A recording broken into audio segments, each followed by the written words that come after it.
के लिए हैदराबाद जाता है। वहाँ एक व्यापार शुरू करने के लिए गहरी सोच में पड़ जाता है। चाय पीने के लिए बाइक पे निकलता है। सर्कल के पास ट्रैफिक पुलिस कुछ लोगों को समझाते रहता है।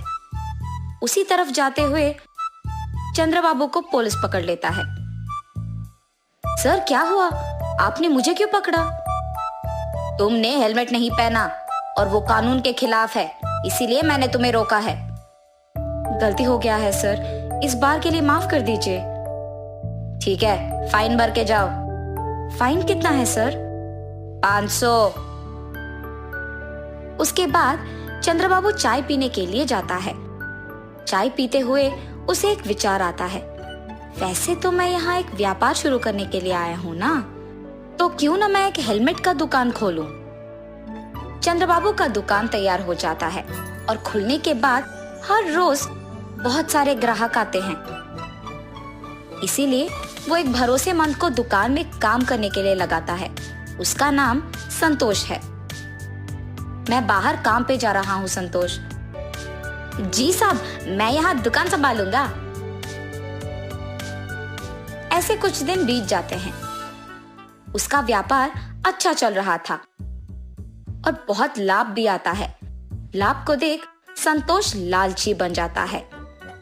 हमेशा की तरह चंद्रबाबू जब कुछ काम पे बाहर जाता है तो उस समय में संतोष कुछ पैसे चुरा लेता था दुकान से और चंद्रबाबू को कोई शक नहीं होता है।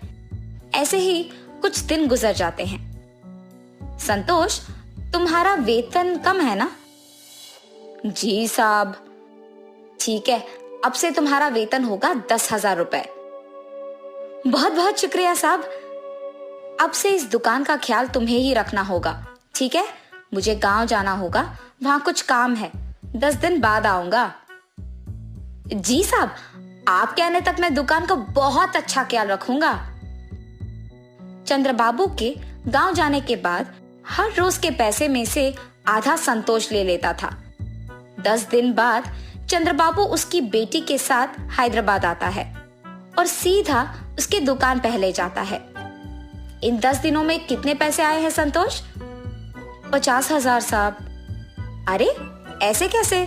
हर रोज का हमें 10,000 मिलता था ना, इतना कम कैसे हो गया? चंद्रबाबू को उस पे शक आता है, मगर वो कुछ कहे बिना वहां से चले जाता है। क्या हुआ पापा?